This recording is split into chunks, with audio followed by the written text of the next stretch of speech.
어떻게든 며느리한테 돈 한 번 뜯어내려고 개수작 부리던 시댁과 연을 끊게 되었습니다. 결혼한 지는 이제 2년 반이 조금 넘어가네요. 남편과는 오랜 연애 끝에 결혼을 하게 되었어요.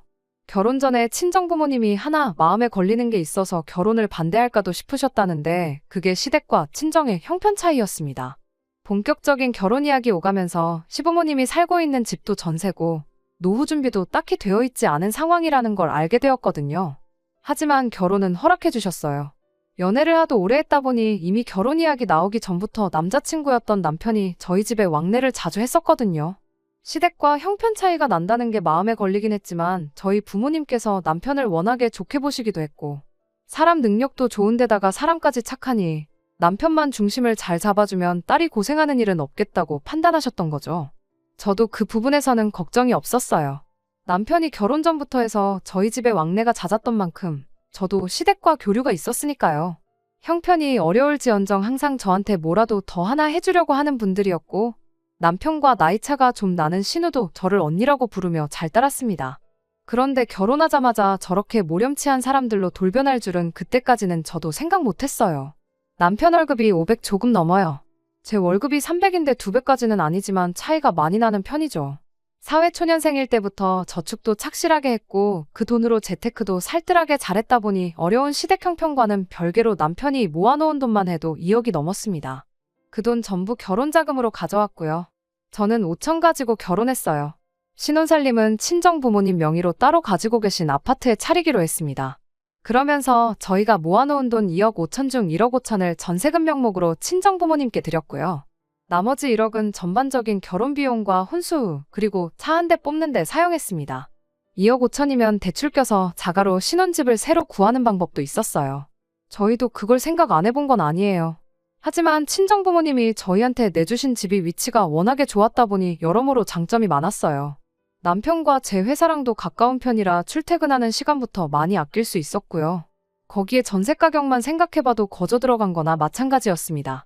나중에 저희가 생각이 바뀌어서 자가로 집을 구하겠다고 결정해도 친정부모님이 그 돈 떼먹으실 분들도 아니고 고스란히 돌려받을 돈이니 뭐 문제가 있나 싶었어요. 거기에 저희가 신혼살림 차린다고 친정부모님이 3천만 원 들여서 리모델링도 새로 싹 해주기까지 했고 말이죠. 그래도 남편이 2억이나 가져왔다 보니 제가 한참 모자라게 해온 거나 마찬가지였죠. 하지만 거의 반반 결혼을 한 거나 마찬가지였습니다. 왜냐하면 제가 처음 취직하고 독립한다고 했을 때 친정에서 오피스텔 하나를 제 명의로 해주신 게 있거든요. 원래는 그것도 팔아서 결혼 자금에 보탤 계획이었는데 그냥 들고만 있어도 집값이 오르는 상황인데다가 친정 부모님 덕에 신혼집 문제도 해결된 상황에 굳이 그걸 팔아야 할 이유가 없었어요. 차라리 월세 수입을 노리는 편이 훨씬 더 좋다고 생각해서 결혼하면서 그 오피스텔에 곧바로 세입자를 구했습니다. 좋은 사람들과 한 가족이 되었구나 생각했는데 그런 시어머니랑 신우가 돌변해버린 건 결혼하자마자부터였어요. 천천히 하나씩 본심을 드러냈다면 가랑비에 옷 젖는 거 마냥 그러려니 하고 어느 정도 넘어가줬을 텐데 너무 대놓고 그 속을 다 드러내더라고요. 신혼여행을 다녀오고 나서 그 주 주말에 시댁에 잘 다녀왔다고 인사드리러 갔어요. 신혼여행은 하와이로 다녀왔는데 가기 전에 신우가 거기에 어디 아울렛인가를 가면 명품을 엄청 싸게 판다더라 하면서 이야기를 꺼낸 적이 있었거든요. 저는 당연히 그게 명품 쇼핑하려면 어디 아울렛을 가라고 저한테 귀뜸해주는 거라고 생각했는데 그게 아니고 대놓고 자기 줄 명품 좀 사가지고 오라는 소리였네요. 애초에 남편과 저는 쇼핑에 큰 관심이 없었다 보니 가서도 그냥 맛집 찾아다니고 바다 구경하고 푹 쉬다 온 게 전부였어요. 쇼핑을 아예 안 한 건 아닌데 선물 사겠다고 기념품 가게 같은 데 다녀온 게 전부였거든요. 시댁 도착해서 신우랑 시부모님한테 거기서 사온 기념품 선물을 건넸더니 신우가 누가 이딴 거 사다 달라 그랬냐고 하면서 내 명품 어딨냐고 질질 짜기 시작했어요. 솔직히 너무 당혹스러웠죠. 명품을 아무리 싸게 판다고 해도 그렇지 5만 원, 10만 원에 파는 건 아니잖아요. 신우가 어떤 명품 브랜드에 환장을 하는지도 이미 알고 있었는데 아무리 싸게 판다고 해도 돈 100만 원은 넘는 브랜드였어요. 차라리 저희한테 명품 선물 받고 싶다고 대놓고 사다 달라고 했으면 또 모를까. 제가 독심술사도 아니고 은근슬쩍 말하고 넘어가 놓고 기념품 선물 받았다고 짜증을 부리고 있으니 참 어이가 없었네요. 시어머니는 신우가 우는 걸 보더니 예단 이야기를 꺼내더라고요. 결혼하면서 허례허식은 생략하자고 먼저 말을 꺼내셨던 분이 당신이 예단도 하나 안 받았는데 명품 하나 사오는 게 그렇게 아까웠냐며 저랑 남편을 타박하기 시작하셨죠. 예단을 안 한 건 사실이지만 저도 뭐 예물 하나 욕심낸 적 없었어요. 결혼할 때 들어간 돈만 가지고 본다면 남편이 저의 몇 배나 되는 돈을 해온 건 사실이지만 말씀드렸던 대로 리모델링에 제 오피스텔까지 다 합치면 제가 훨씬 더 많이 해간 건데 5천 들고 와서 거저 먹는다니 어쩐다니 하는 식으로 이야기했을 때는 제가 다 어이가 없더라고요. 그리고 신우한테는 결혼식에 입으라고 옷 한 벌 해줬어요. 위아래로 싹 다 해주고 구두까지 해줬는데 그건 생각 안 하고 그깟 아울렛에서 싸게 세일하고 있는 명품 하나 안 사왔다고 시어머니까지 가세해서 저러고 있으니 좀 그렇더라고요. 그래도 남편이 시어머니한테 그러지 마시라고 딱 잘라 말해줘서 한숨 돌렸네요.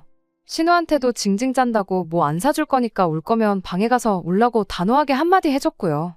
그러면서 시어머니한테 결혼 비용에 대한 이야기도 정리해줬는데 그때는 조금 아차 싶기는 했어요. 사실 오피스텔에 대한 이야기는 시댁에서 전혀 모르는 이야기였거든요. 그래도 남편 입장에선 저희가 반반 결혼한 거나 마찬가지다 하는 설명을 하려면 꼭 해야 하는 이야기였을 테니 이해는 됐습니다. 아무튼 그렇게 신우 명품 선물 문제는 남편이 나서서 잘 설명해준 덕에 일단락 되었어요. 그런데 곧바로 시어머니가 한 건을 이어서 또 해주셨죠. 식사는 원래 나가서 외식을 하려고 했는데 번거롭게 나가지 말고 집에서 먹자고 하셔서 배달 음식을 시켰어요. 그런데 한 군데서가 아니고 무려 3군데에서 주문을 하더군요. 5명이서 먹기에는 너무 많은 양을 시키는 게 아닌가 싶었어요. 아니나 다를까 음식 도착하고 나서 왜 그렇게 음식을 많이 주문했는지 알게 되었죠. 배달 온 음식들을 상위에 펼치고 있는데 시어머니가 반찬통 몇 개를 꺼내가지고 오더니 며칠 동안 밥 걱정은 안 해도 되겠다며 거기에 담아덜기 시작했거든요. 저희 돈으로 시키니까 의도적으로 넘치게 시켰던 거예요. 다 못 먹고 잔반 만들어서 버리겠다는 것보다야 100번 나은 거긴 하지만 차라리 그럴 계획이다 미리 말이라도 해줬으면 충격이라도 안 받지 않았을까 싶었네요. 게다가 덜어놓기는 또 얼마나 덜어놓은 건지 막상 식사 시작하려고 하니까 고기 한 점 집어먹는 게 눈치가 보일 정도로 접시 바닥이 홀랑 다 보일 정도까지 덜어놓으셨더라고요. 이게 다 그날 하루 만에 일어난 일이에요. 이거 2개만 해도 혀를 찰 정도인데 이게 끝이 아니었습니다. 식사가 한참이던 중에 시어머니가 대놓고 저희한테 앞으로 니들 우리 용돈은 얼마나 보낼 거냐 하고 물으시더라고요. 저도 모르게 먹던 밥을 그대로 뿜어버릴 뻔했어요. 결혼 전에 했어도 충분한 이야기들을 그때는 이런 방구 말 한마디 없다가 왜 이제 와서 생활비 이야기를 꺼내시는지 싶었습니다. 저는 일부러 아무 대답도 하지 않았어요. 남편이 알아서 정리해주겠거니 생각했죠.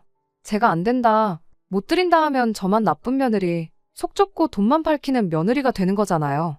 남편도 무슨 용돈은 용돈이냐 하면서 명절 때나 그럴 때 어련히 알아서 잘 챙겨드릴 테니 그런 건 물어보지 마시라 대답했어요. 하지만 시어머니는 아랑곳하지 않고 계산 그렇게 하는 거 아니라며 타박을 하기 시작했습니다. 말인즉슨 남편이 결혼 전에는 시부모님하고 한 집에 같이 살면서 했던 게 있지 않느냐 하는 거예요. 이따금씩 시켜주던 외식이라던가 장 볼 때 반찬거리도 턱턱 계산해주고 그랬는데 이제 결혼했으니 그런 걸 다 못하게 되지 않았느냐고 그럼 당신 입장에서는 손해가 아니겠냐고 하는 거예요. 저한테 내 말이 맞냐 틀리냐 물어보는데 정말 뭐라고 대답을 해야 할지 몰라서 진땀을 다 뺐네요. 하지만 이번에도 남편이 나서서 상황을 종료해줬습니다. 그럼 매달 50만 원씩 보내드리겠다고 딱 잘라서 말하더라고요. 50만 원도 매달 보내드리기에는 조금 많다 싶은 느낌이지만 사실 그렇지 않아요. 명절이니 어버이날이니 생신이니 해서 챙겨드리려고 했던 걸 다 합치면 그 정도 되거든요. 조삼모사나 다름없다는 걸 남편이 이거 매달 드리는 대신 따로 챙겨드리는 건 없을 거라고 딱 잘라 말하는 순간에 저도 눈치를 챌 수 있었네요.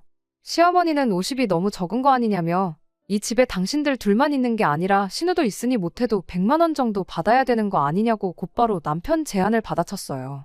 남편은 그 말이 끝나기 무섭게 모자란 50은 집에서 놀고 먹는 신우 취직 좀 하라고 보채서 신우 취직하거든 신우한테 생활비로 받으시라 딱 잘라줬어요.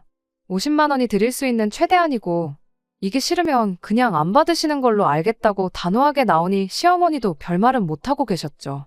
그 뒤로 2달 지나서 신우도 취직을 했어요. 시댁에서 들들 볶아서 한 건지는 모르겠지만 그래도 신우도 사회생활을 시작했으니 철이 들지 않겠나 그렇게 생각했네요.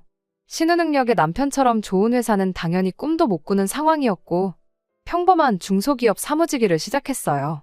금방 그만둘 줄 알았는데 생각보다 오래 버티더라고요. 그러다 신우가 먼저 저한테 연락을 해왔습니다. 시부모님한테 영양제를 좀 사드리고 싶다고요. 그런데 자기 월급이 200만 원도 안 되다 보니 좀 부담스러워서 제 도움 좀 받으려고 전화를 했다고 하더라고요. 자기가 절반을 낼 테니 나머지 절반은 제가 내주면 안 되겠냐고 물어보는데 돈 얼마를 떠나서 신우가 취직을 하더니 정신 차리고 철들었구나 싶었습니다. 그런데 남편한테는 비밀로 좀 해주면 좋겠다고 하더라고요. 왜냐고 물어봤더니 남편이 그때 용돈 문제에 대해서 못 박아놓은 게 있다 보니 괜히 알게 되었을 때 뭐 문제라도 되지 않을까 걱정이 된다고 하는데, 다른 것도 아니고 건강 때문에 먹는 영양제인데 그거 절반 내주는 게 뭐 어려운 일인가 싶어 흔쾌히 알겠다고 했습니다. 처음엔 저도 뿌듯했는데 뭔가 점점 안 좋은 예감이 드는 게 이건 아니다 싶은 생각이 들더라고요. 왜냐하면 그때부터 한 주 걸러 한 번씩 신우가 영양제 노래를 부르기 시작했기 때문이에요. 어디에 뭐가 좋다더라 하면서 계속해서 저한테 영양제 값을 도와달라고 하는데 그 종류만 해도 거의 15개가 넘어가기 시작했거든요. 신우는 저보고 TV도 안 보냐면서 TV에 나오는 어떤 의사 선생님은 하루에 영양제만 40개씩 먹는다더라 하면서 15개는 많은 것도 아니라고 하면서 엄마 건강 챙기는 게 못마땅하느냐고 그러더라고요. 보통 안 좋은 예감은 틀리는 법이 없다잖아요. 그때 저도 뭔가 다른 꿍꿍이 속이 있겠구나 하는 걸 느꼈어요. 영양제 값 절반밖에 내주진 않지만 종류가 워낙에 많았다 보니 저도 제 용돈으로 더 내주기에 부담스러운 수준이었거든요. 그런데 월급 200도 못 받는다는 신우는 오죽하지 않았겠냐 싶었어요. 실제로 주고 있는지는 모르지만 시어머니한테 생활비로 50씩 주고 있다 계산해보면 더더욱이 신우가 그런 거 해줄 여유가 없다는 건 안 봐도 딱 알겠을 정도였으니 말이죠. 그래서 남편하고 함께해서 시댁 식구들하고 한번 보기로 했어요. 이렇게까지 나오는 게 좀 치사한 거 아닌가 싶기도 했지만 이러다간 정말 시부모님 영양제 값으로 제 한 달 용돈을 다 쓰겠거니 싶었고 제 의혹을 확인하고 싶기도 해서 갔죠. 이번엔 외식을 했어요. 식사 다 끝나갈 때쯤 집에 가서 드신다며 포장 주문을 추가하셨지만 이젠 그런 건 놀랍지도 않았어요. 식사 끝나고 나서는 시댁에서 차나 한잔 하자고 찾아갔죠. 그리고 얼마 안 가서 작전을 실행에 옮겼습니다. 외식한 게 체했나, 속이 더부룩하다고 소화제 좀 있냐고 물어봤죠. 약들은 전부 찬장에 있으니 꺼내다 먹으라 하더라고요. 혹시나 가져다 주시면 어떡하나 걱정했는데 예상대로 직접 가져다 먹으라 해서 안심이었습니다. 찬장에는 역시나 이런저런 약들은 다 있어도 영양제라고 부를 만한 건 흔해 빠진 비타민 말곤 아무것도 없더군요. 그래서 자리로 돌아와서 그동안 사다 준 영양제가 한두 개가 아닌데 그건 어디다 보관하길래 코빼기도 안 보이냐고 은근슬쩍 물어봤어요. 시어머니랑 신우가 대답을 제대로 못하고 횡설수설 하는 걸 보니 그동안 영양제 어쩌니 하는 게 전부 뻥이라는 걸 대번에 눈치챘네요. 남편은 영양제 이야기는 처음 들었을 테니 무슨 영양제? 하면서 의아해했는데 그걸 다 말하기는 그래서 그냥 그런 게 있어 하고 말았죠. 그건 신우한테 경고하는 거나 마찬가지였고요.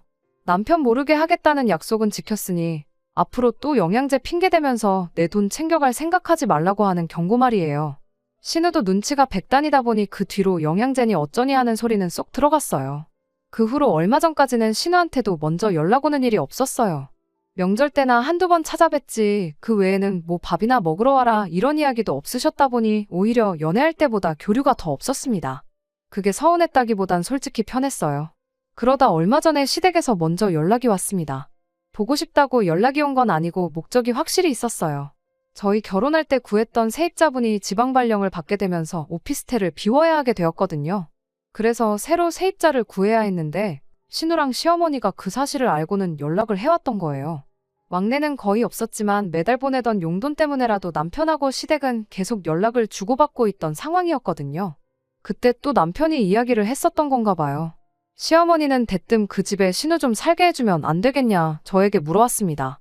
신우가 출퇴근하는데 좀 더 편하기도 하고 한번 독립해서 살아보면 배우는 것도 많지 않겠냐고 하는 게 이유였어요. 물론 신우니까 월세는 받지 않았으면 좋겠다고 했고요. 내키는 조건은 아니었지만 딱 1년만 관리비는 신우가 내고 집은 깨끗하게 사용하는 조건으로 그렇게 하도록 해줬습니다. 오피스텔에 제가 결혼 전에 쓰던 살림살이들부터 그대로 다 있었어요. 그거 옵션으로 다 포함시켜주는 조건으로 세입자를 구했었죠. 나름 제가 그 집에 오래 지내면서 애착도 있었다 보니 집을 되도록이면 깨끗하게 써줄 세입자를 구하고 싶었습니다.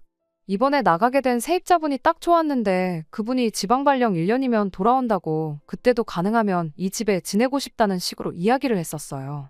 물론 1년 뒤에 봐서 얼마든지 바뀔 수 있는 상황이기는 하지만 괜히 집 더럽게 쓰는 세입자 들어올까 노심초사할 바에야 비어있는 동안 신우 살게 해주고 먼저 살던 분이 돌아오면 다시 계약을 하면 되는 거 아니겠나 하는 생각이었죠. 제 오피스텔 한번 내줬을 뿐인데 신우도 시어머니도 그때를 기점으로 많이 바뀌었습니다. 한동안 저는 빼고 남편만 시댁 식구들과 왕래를 했지만 그 이후에는 저도 같이 오라고 먼저 연락을 해왔어요. 배달 음식 많이 시켜서 빼돌리거나 외식 나가서 포장 음식 주문하던 얌체짓도 안 하셨고 난생 처음 신우한테 생일 선물도 받아봤네요. 제가 마음 한번 쓰고 이렇게 관계가 좋아질 거면 오피스텔 몇 달 쓰게 해주는 게 문제는 아니겠구나 싶었어요. 그런데 제가 생각한 그런 이상적인 상황이 아니었네요. 결국 또 어떻게든 제 돈 한번 등쳐먹어보겠다고 개수작질을 부리고 있었다는 걸 나중에 알게 되었습니다. 얼마 전 일이었어요. 새벽 늦게 경찰서에서 전화가 왔어요. 신우가 술에 만취해서 인사불성인 상태라고 와서 좀 데리고 가라고요. 시댁에 먼저 전화를 했는데 안 받아서 오빠라고 저장돼 있던 저희한테 두 번째로 연락이 왔던 거였어요. 부랴부랴 남편은 잠옷에 외투만 걸치고 곧바로 신우를 데리러 갔죠. 저희가 갔는데도 정신도 못 차리고 널브러져 있더라고요. 정말 경찰분들 얼굴 보기가 다 쪽팔릴 정도였어요. 신우가 있던 곳 위치에서 제일 가까운 게 저희 집이었는데 저희 집에서 재우고 싶지는 않아서 그 다음 가까운 오피스텔로 향했습니다. 맘 같아서는 제 오피스텔에 오바이트라도 하면 어쩌나 괜히 바닥 더러워지는 거 아닌가 싶어서 시댁에다가 데려다주고 싶었어요. 하지만 그때가 새벽 늦은 시간이기도 했고 저희도 빨리 신우 해결하고 다음날 출근을 위해 조금이라도 더 쉬어야겠다 생각해서 오피스텔로 향하게 되었습니다. 아무래도 시댁까지는 가기에는 오며 가며 걸리는 시간이 너무 걸릴 것 같아서요. 신우 업고 다니느라 남편이 고생을 좀 했네요. 아무튼 겨우겨우 오피스텔 앞까지 도착해서 신우한테 비밀번호를 물어봤죠. 신우는 횡설수설 날아가 나를 힘들게 하니 어쩌니 하면서 헛소리만 내뱉을 뿐이었고요. 결국 제 마스터키 번호로 문을 열고 들어갔어요. 문을 열고 들어갔는데 방 안에서 꽥 하고 비명 소리가 나더라고요. 저도 덩달아서 비명을 질렀죠. 왜냐하면 집주인인 저도 모르는 사람이 집에서 살고 있었고 집도 아주 발 디딜 틈도 없이 개판 5분 전으로 되어 있었으니 말이에요. 방 안에 살고 있던 사람이 경찰을 부르거나 하지는 않았어요. 다행히 남편도 잘 아는 사람, 시이모님네 둘째 딸로 남편의 사촌동생이었거든요. 남편이 너는 여기 어쩐 일로 와 있느냐고 물었는데 사촌동생이 오빠야말로 내 집엔 어떻게 왔고 문은 어떻게 열고 들어왔느냐 묻더라고요. 사건의 전말은 이랬습니다. 시어머니가 제 오피스텔이 비게 됐다는 걸 알았을 때 신우 좀 살게 해달라고 부탁해놓고는 사촌동생한테 그 방을 넘겨준 거예요. 그 과정에서 시이모님한테 매달 월세로 50만 원씩을 받기로 했던 거고요. 방에 침대며 세탁기며 다 있는 데다가 위치도 좋고 심지어 월세까지 싸니까 그게 제 집인지 그런 건 확인도 안 하고 덜컥 제 집에 사촌동생을 보내버린 거고요. 그래서 그날 회사에 연락해서 월차 내버리고 사촌 신우도 내쫓아버리고 술이 덜 깬 신우 깨워다가 하루 종일 집 청소했습니다. 어떻게 되는지 알고 제 눈치를 엄청 보더라고요. 집이 깨끗해지고 나서는 그 길로 곧바로 시댁으로 향했어요. 시어머니는 저랑 남편이 무슨 일로 왔는지 다 알고 계셨으면서 당황도 하지 않으시더군요. 오히려 뻔뻔하게 사촌동생도 따지고 보면 너한테는 신우 아니냐며 자기가 뭐 틀린 말 한 게 있냐고 너 혼자 내 딸이 거기서 사는 줄 착각한 거라고 나왔습니다. 그러더니 저보고 살고 있는 사람이 있는데 맘대로 문을 따고 들어갔으면 그거 주거침입죄라고 하면서 저를 몰아세우더라고요. 아무리 집주인이라도 집에 사람이 살고 있으면 프라이버시는 존중해줘야 하는 거 아니냐며 멀쩡히 잘 살고 있는 사촌동생 쫓아냈다고 시이모가 여태 보내준 돈도 전부 내놓으라고 난리인데 그건 어떻게 책임질 거냐고 저에게 묻더라고요. 그래서 저도 주거침입죄라고 하셨냐고 한마디 했네요. 애초에 그냥 비어있는 제 집에 신우 들어가 살게 해준 거라 계약서도 쓴 적 없어요. 썼다고 해도 신우 본인이 아니라 전혀 애먼 사람이 들어가 살고 있었으니 그것 또한 주거침입 아니겠냐고 한마디 했죠. 거기에 쭉 살고 있었으니 무단점거도 추가하고 그러면 볼만하겠다고. 그러다가 신우한테 그게 아니고 신우를 사기죄로 고소를 하는 게 낫겠다고 하니 신우도 그렇고 시어머니도 그렇고 결국 저한테 미안하다고 꼬리를 내리더군요. 결국에는 남편이 보내주던 생활비 50만 원이 너무 적어서 그랬다고 전부 다 실토했어요. 애초부터 매달 100만 원을 줬으면 이렇게까지 안 했을 거라며 오히려 자기들을 그렇게까지 만든 게 다 저희 탓이라고 몰아가더라고요. 남편이 그 상황에서 우리 아직 집도절도 없어서고 장인 장모님 명의 집에 얹혀 사는 거나 마찬가지인 거 모르시냐고 말을 꺼내더군요. 할 말이 많아 보였는데 더 이상 아무 말 하지 않았어요. 더 말해봐야 자기 입만 아픈 거 아니겠냐며 그냥 보내주던 50만 원도 앞으로는 안 보내겠다고 그나마 해주고 있던 경제적 지원도 끊어버렸습니다. 그러면서 자연스럽게 연도 끊어져 버리게 되었어요. 다른 점이 있다면 이젠 시댁에서 저한테 연락이 온다는 거예요. 전에는 남편하고만 연락 주고받고 저랑은 연락을 전혀 안 했는데 이젠 그 입장이 뒤바뀐 거죠. 시어머니도 신우도 입을 모아 저한테 남편한테 말 좀 잘 해달라는 식으로 연락을 해옵니다. 하지만 뭐 제가 어떻게 할 수 있는 건 아니다 싶어요. 시댁과 푸는 것도 남편이 정할 일이고 계속 연을 끊고 지내는 것도 남편이 정할 일이라고 생각해요. 저까지 나서서 연락을 씹고 무시할 생각까진 없지만 시댁 관련해서 결정을 내리는 건 언제나 그래왔듯 남편에게 맡길 생각입니다. 적어도 제 남편은 남이 편 남편이 아니고 제 편인 남편이라 얼마나 다행인지 모르겠네요. 끝까지 들어주셔서 감사합니다. 오늘의 사연은 여기까지입니다. 구독과 좋아요, 알람 설정 부탁드리고 더 좋은 사연으로 다시 찾아뵙겠습니다. 감사합니다.